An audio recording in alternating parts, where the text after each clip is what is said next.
how would you explain the endocannabinoid system to someone? So what it is that we have these endocannabinoid receptors, mainly the CB1, CB2, and CB1 is mainly in the nervous system, and CB2 is mainly in the immune system. So we have the differences there. And then we have the affinity. So a lot of endocannabinoids and also cannabinoids have the affinity for these particular CB1 and CB2 receptors. So therefore, we're looking at a particular system that can be having a balance, as most things, as all things in the human body, actually. So we are talking about the incredible homeostatic balance of also the endocannabinoid system. Jodi. Hello, Boomer.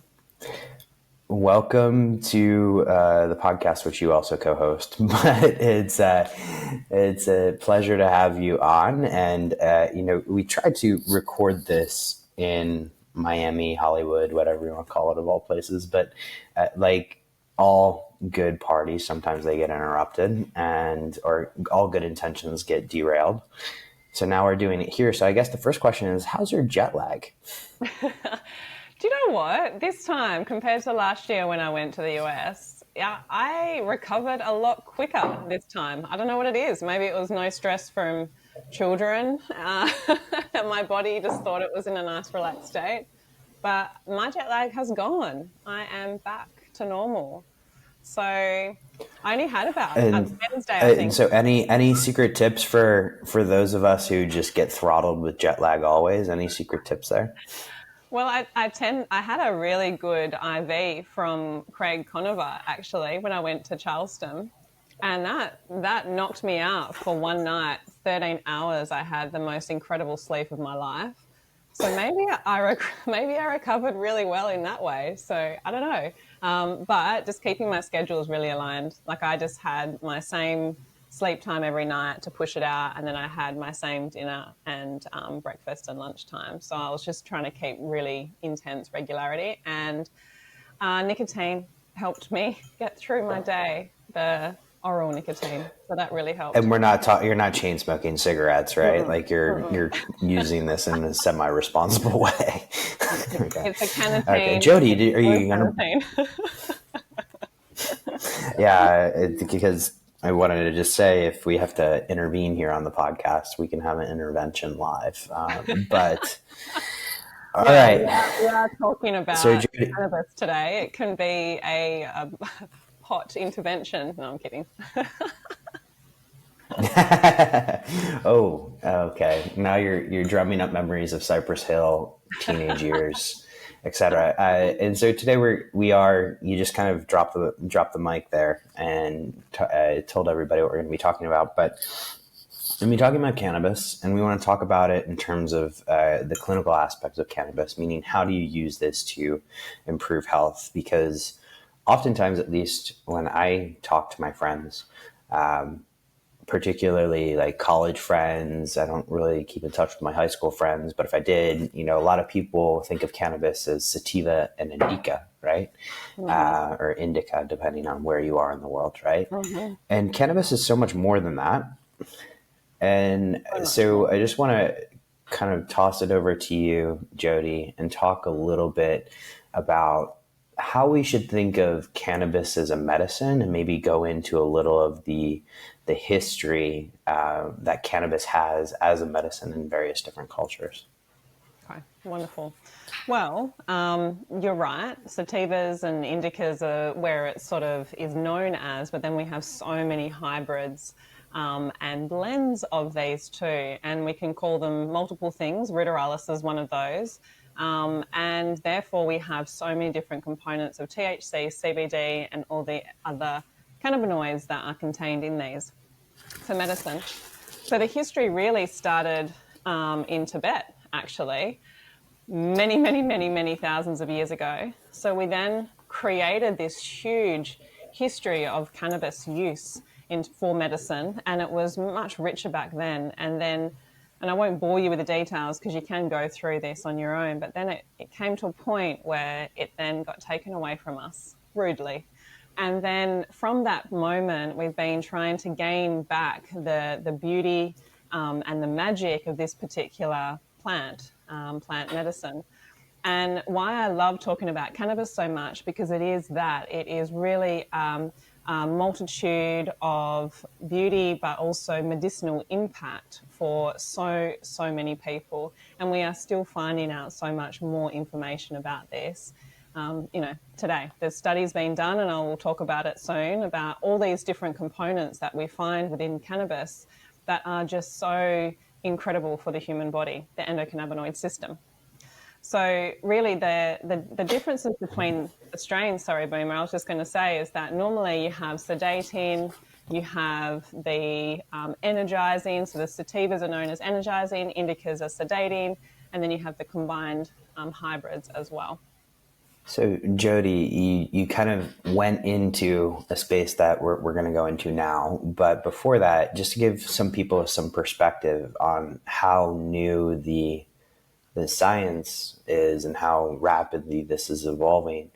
I think Raphael Mechoulam isolated THC not that long ago, right? And, the first endocannabinoids were only discovered perhaps 20, 30 years ago. I need to refresh myself on dates. So people on YouTube, please don't kill me.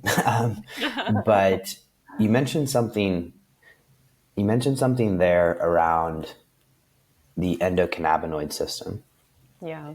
That's a relatively new term, relative in the span of all of, cannabis's lifetime. But how would you explain the endocannabinoid system to someone? Yeah. So you're right there. When Raphael, discovered THC, then the endocannabinoid system was discovered. And then they've only been teaching this, just over 40 years now in medical school. So it is such an incredible new system. And its expanse is pretty much the whole system. It is only untouching in less than a handful of areas within the human body. So its expanse is huge. So what it is that we have these endocannabinoid receptors, mainly the CB1, CB2, and CB1 is mainly in the nervous system, and CB2 is mainly in the immune system. So we have the differences there. And then we have the affinity. So a lot of endocannabinoids and also cannabinoids have the affinity for these particular CB1 and CB2 receptors. So therefore, we're looking at a particular system that can be having a balance, as most things, as all things in the human body, actually. So we are talking about the incredible homeostatic balance of also the endocannabinoid system. So when you're thinking it in that way, you're thinking, well, if I have too much of the endocannabinoid tone or too low endocannabinoid tone, then surely we're going to see differences and also symptoms and common conditions associated with both. So that's where we lead into that, in particular with the cannabis module. And what I was particularly also fascinated about is that this amazing detection and correction that we can actually have also within the endocannabinoid system. So what cannabis got and popularized for in terms of the endocannabinoid is epilepsy, I believe. And when I was diving initially a lot more into the research years ago, what fascinated me about is that treatment with epilepsy and the CBD particularly. And the safety around this is obviously incredible compared to some of the medications that they were using, and also the efficacy was incredible also. So there's so many different aspects that we're talking about through obviously the cannabinoids and the interactions between the endocannabinoid system. So you brought up, CBD and epilepsy, and I believe I can't remember the name of the pharmaceutical company, but I believe the drug was Epidiolex, right? And that recently got purchased for a huge sum of money. There I go. I'm thinking about the business side of this already. But that's a big part of it as well. Yeah, and the business of cannabis is a huge area, and there's a whole lot of regulations, and that's probably more of a podcast in itself. Yeah. But when we start talking about things like endocannabinoid tone, I guess, let's first go into what that means for people, because, we're kind of sitting here and saying, okay, you can focus on endocannabinoid tone, what that means, and like, how do we assess that? Because when you mention to somebody, you should focus on endocannabinoid tone, what we don't want to say is like, or what we're not saying is, go out and start smoking joints every day, right? But when you're assessing endocannabinoid tone, what are you looking for? What are the tools available out there? So firstly, I just want to obviously look at what that endocannabinoid tone is. And it also is called clinical endocannabinoid deficiency. And it was actually coined by Ethan Russo. So Ethan Russo has done a lot of writing in regards to this and picking up certain patterns across symptoms and combinations. He has a particular triad he talks about, which is fibromyalgia or chronic fatigue and migraine and irritable bowel. And where he writes about noticing these particular deficiencies causing conditions like migraine, like I said, and pain particularly, whereas excess can also cause an obesity or a metabolic type looking conditions or those types of conditions. So when you're looking at decreased tone, it can also decrease pain threshold, and it can also impact digestion and mood and sleep. And these sorts of factors can also be brought about by genetic or congenital or disease-related reasons as well.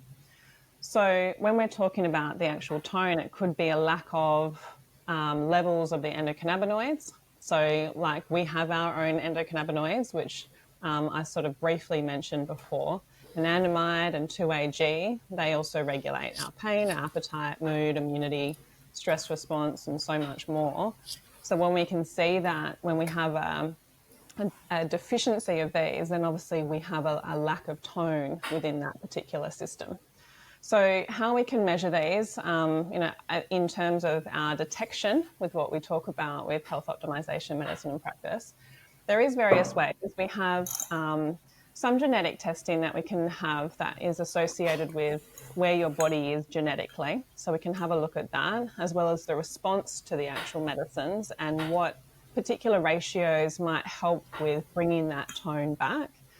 There's also symptomology. Obviously, we're looking at a lot of symptoms associated with this, and that's where the clinical picture and the clinical strength of knowing what you're looking for is really, really important, and hence a really good course and education behind that, so you know what you're looking for.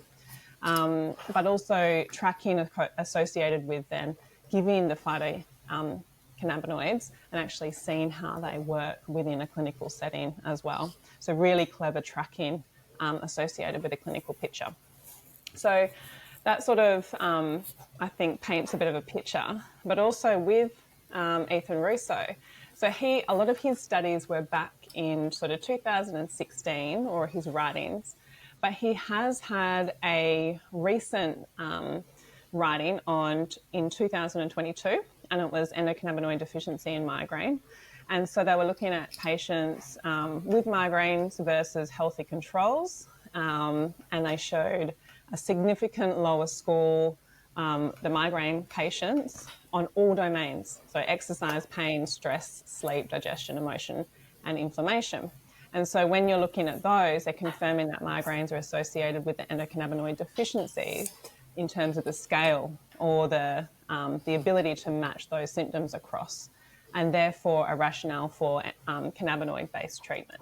So, but then, there's a lot of research, Boomer, on obviously the different types of cannabinoids, and we talked about those and even in the module as well, but now there's currently 144 that have been researched. So there's continual cannabinoids that are being shown. So really what we're looking at is the research has got to pull apart exactly what we're needing for all of these different cannabinoids and where we can clinically place those. And that's the most interesting part. Jodi, this is fascinating. So I'm going to double click on one aspect before we go into the gazillion cannabinoids and how one might use them. So when you're assessing for kind of clinical correlation if you will. And I just want to, let's do a role playing thing here. You can imagine me in sort of a Pikachu onesie showing up to your office, and, I come in, and when you're meeting with a client, what are some of the clinical correlations that you're looking for? Because not everybody is going to have the genetics test, and even the genetics test is still probability weighted. What are some of those indications where you're like, oh, this person might need to refine their endocannabinoid tone? Yeah.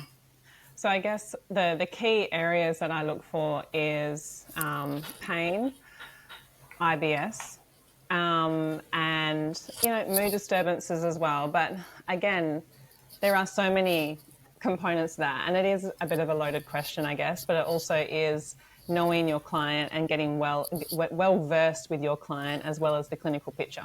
So unfortunately, where we're at with cannabinoids so far is that we still have to play a bit of trial and error.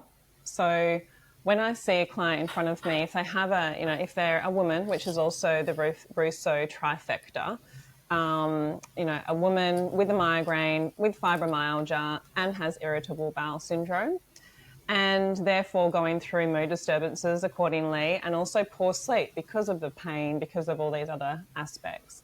Trying and starting on, the correct posology, as I call it, the correct dosing strategy for a CBD-based oil, or we'll talk about Entourage Effect, but even, a whole plant, but predominant ratio of CBD, and then building slowly with that.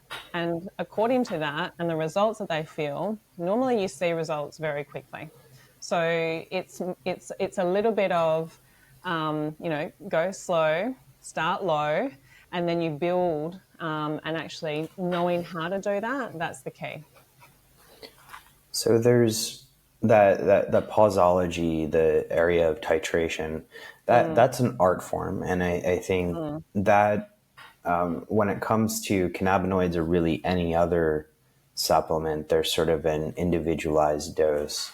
Just because I think it's so important, do you mind repeating like how you do titration, or give somebody sort of a breakdown of what titration means, and how you would build to somebody's clinically effective dose? Yeah. And I guess this can be hard for, caveats here is that I've been, a botany lecturer and a herbal medicine practitioner for many, many, many years. And, with that I'm not going to ask you easy questions, Jodi. You know that. I know. But with that comes a certain, what would you say, ability to see what's in front of you and then be able to point out the correct tool to use with that particular client. And it comes with practice, right? Like anything. So titration looks like, particularly with cannabis, because you can have biphasic effects with cannabis, and this is really key to know. And this is why a lot of people shy away from cannabis itself, particularly practitioners and medical practitioners will also be, it's not the usual way we dose things, cannabis. It's very different, and biphasic meaning that you could give a low dose and it can give the opposite effect, and you can give a high dose and it can give the opposite effect. So there's nothing locked into what we normally see. So titration normally looks like go slow, start low. So then you would be building slowly. You would be building, 1 drop extra per day until the client reaches a point of feeling like their symptoms have decreased. Then you can reach a point where your tone is balanced, and therefore you can actually either maintain at that dose for a certain period of time, or even come slowly back down off that titration if the client still maintains and still feels with lack of those particular types of symptoms, or continues to improve. And this is where this close watching and close interaction and knowing your client very well is important. When you're dealing with this particular style of medicine, it can be so powerful and so useful, but also you almost have to also do that bit of work. It's not just give and let go. It's I want to work with this medicine with you. That's beautiful. And it seems like there's a lot of interaction with your client when you're working in particular with these cannabinoids.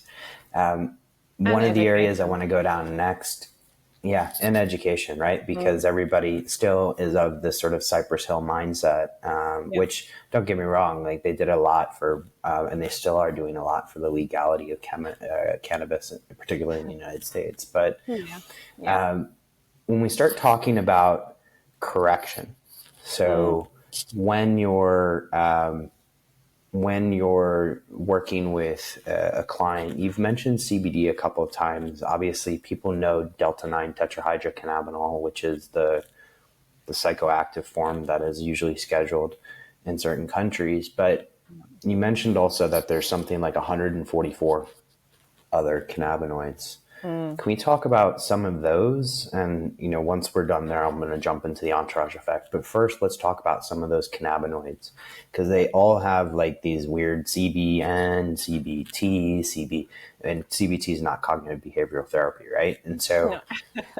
tell us more about some of these minor cannabinoids. Yeah.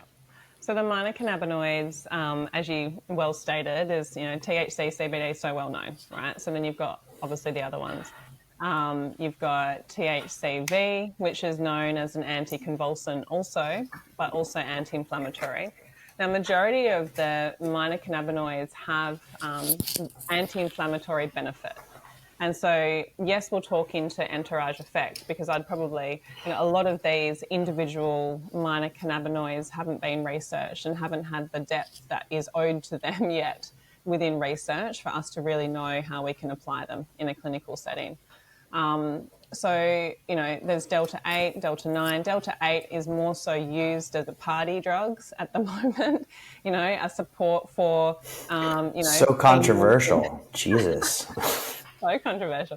But it actually is used as an appetite stimulant, an antiemetic, an analgesic, which is pain support. Then you have CBC, which is an antidepressant, anti-inflammatory, antiviral, and antimicrobial as well. And some research says it is actually a bone stimulant, which is interesting. We also have CBG.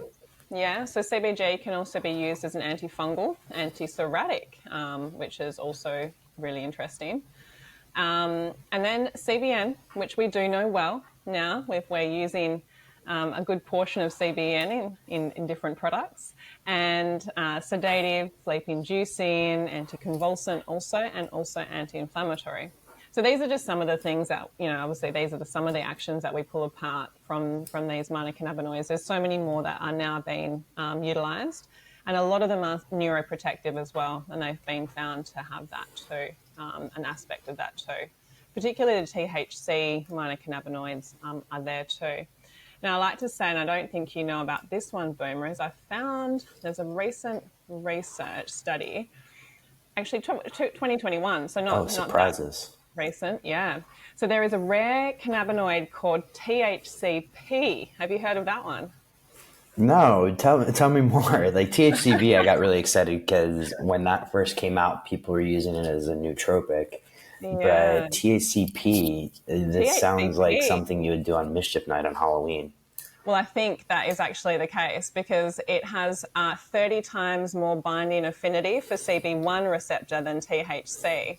So it's suggesting a higher psychotropic potency. So this one might just do that, knock you out on Halloween. Okay.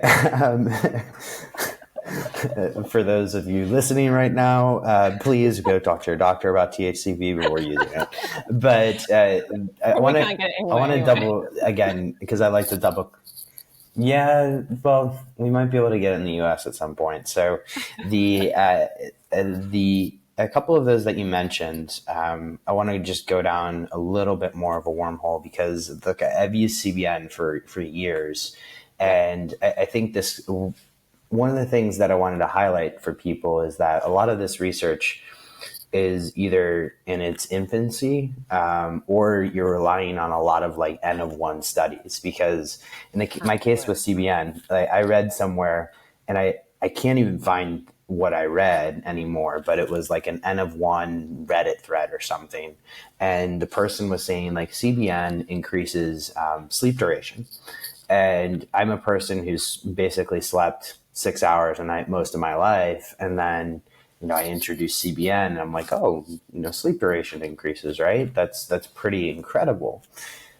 But you're dealing with, in a lot of these sort of minor cannabinoids, you're dealing with research that's in its infancy. So, I mean, some of the more well-researched ones are, Jodi, are they basically like CBG and obviously CBD and THC, but of the minors, are there any that are sort of more well-researched than others? At the moment, I would say CBG, CBN, they're gaining a lot more research attention. Delta 8 and Delta 10 THC are gaining a little bit more attention. But then very limited, like you said before, CBT, CBL, CBE, and CBND are all really not much. But again, like see how far we've come in the last even 5 years. It's going to be incredibly fast now that we're actually developing and seeing all these types of cannabinoids coming to research and knowing exactly where to place them in clinic. Yeah. The entourage effect, because Yeah. there are people like me who kind of look at these cannabinoids and say like, how do I isolate the one? And, I want to just test the one cannabinoid, or for instance, like kava, when we try to isolate kavain. Yeah. But the entourage effect is something that people claim it's also with kava, but it seems to be more proven with cannabis. Can you explain to us what the entourage effect is and why we should care? Yeah.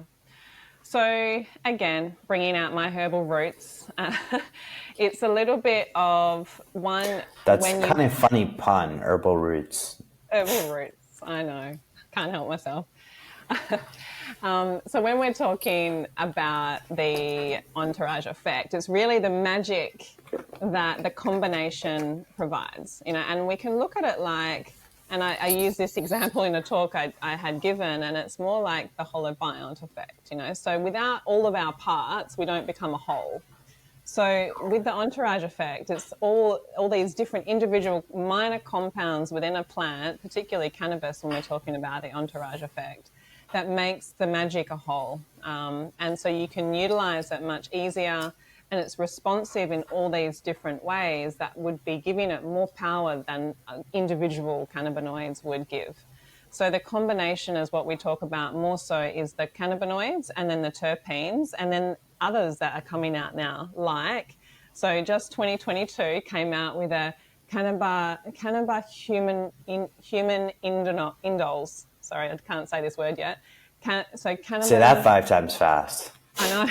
Cannabis human indoles. So this particular structure is that they found in cannabis. And there's only one that they had found previously, but a new study found 36 more. And they're human indole compounds like serotonin. So they're structured the same like serotonin. So they're not yet replacing or associated with that. But these sorts of things that we're discovering, we're pulling the plant apart even more, and we're discovering that it's made up all these incredible things.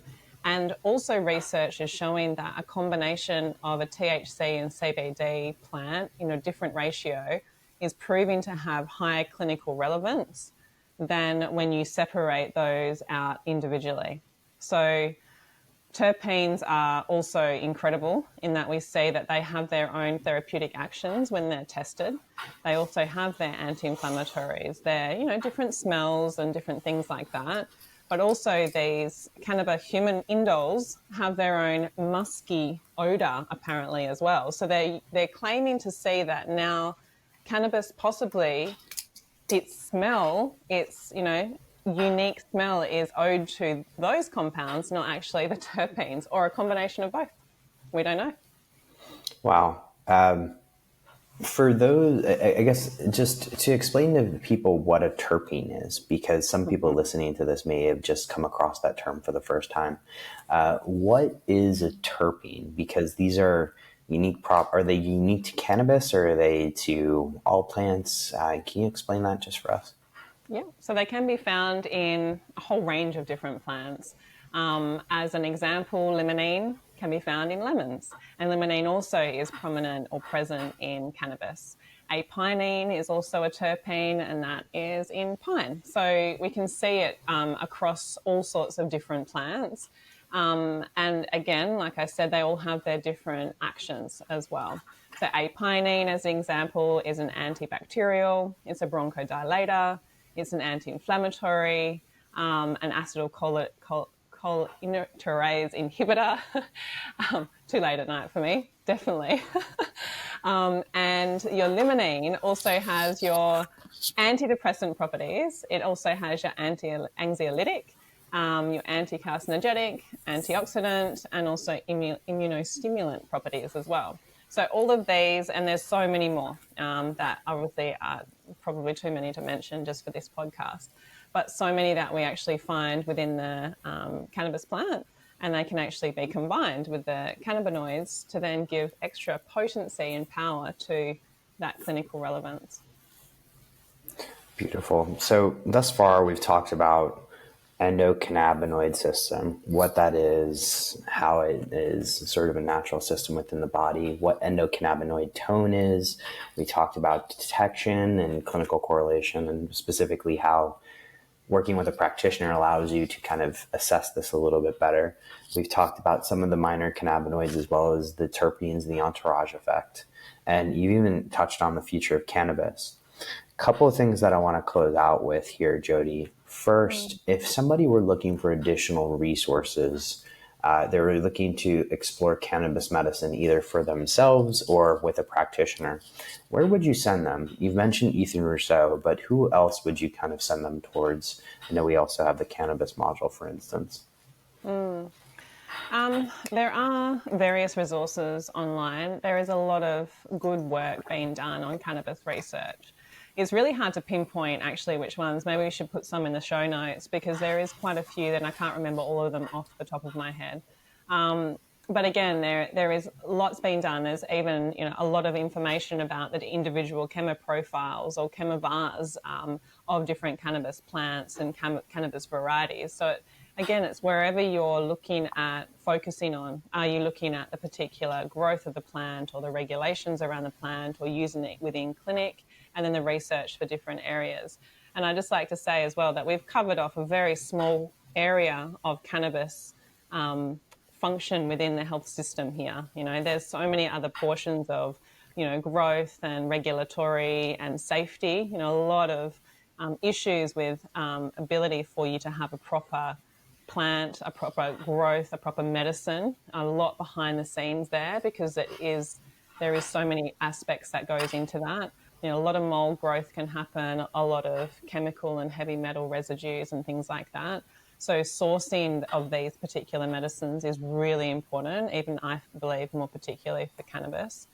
Making sure that you're well aware of all the side effects. So doing proper education is really, really key. And it's not only from our cannabis course that we do, but really diving into all the different parts of that. There's some really incredible books out there now. We're going to be having Joseph Rosado coming on, and he is a Florida cannabis doctor, and he's written a beautiful Heal with Cannabis. I think that's the name of the book, and that's more recent. So there's a lot of different research that's come out of that one as well.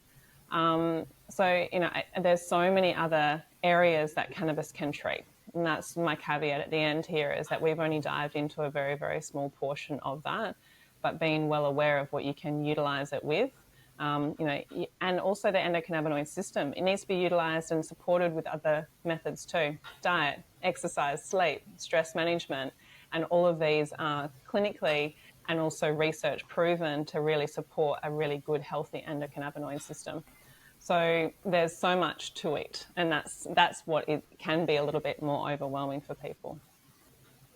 Yeah, I love that you touched on something there which needed to be said, which is buyer beware, right? Because as you're going into this space, you do have to be concerned wherever you are about local regulations. In the U.S., it's state by state, and In the EU, it's country by country. And so in Australia, it's no. And so the place, wherever you are, you kind of need to assess, like, is this even available to you? Or maybe it's something that's available to you when you travel. Then assessing the quality of the source. This is something that I spend a lot of time on, is, trying to identify high quality sources of these or other ingredients. And oftentimes that requires a partner. So I think one of the key messages that we give people, particularly on the patient side listening to this, is it's probably best to work with a practitioner, because something you touched on earlier about the biphasic response to cannabinoids is not just unique to cannabis, but it also makes it harder for somebody to kind of figure this out on their own, right? And so what you don't want to do is, like me, when I take an edible and all of a sudden I'm high for 3 days or whatever it is, not 3 days, that's a little exaggerated. It kind of can put you off if you're not working with a practitioner. So you need to have all areas the ending point. Absolutely. So just buyer beware there. Jodi, where can people find out more about you, what you're up to, this cannabis module, etc.? Awesome. My clinic's in Revital Health. So you can find me on Instagram, and I'm in Perth, in Australia. And you can find me on my Instagram as well, which is Jodi Duval. And the cannabis module is homehope.org. And I proudly say that it is quite a complex module, and it is got a lot of different aspects to it that we can say that we cover a majority of what's required to know about, or at least a base understanding of giving someone a really good understanding of how to use cannabis.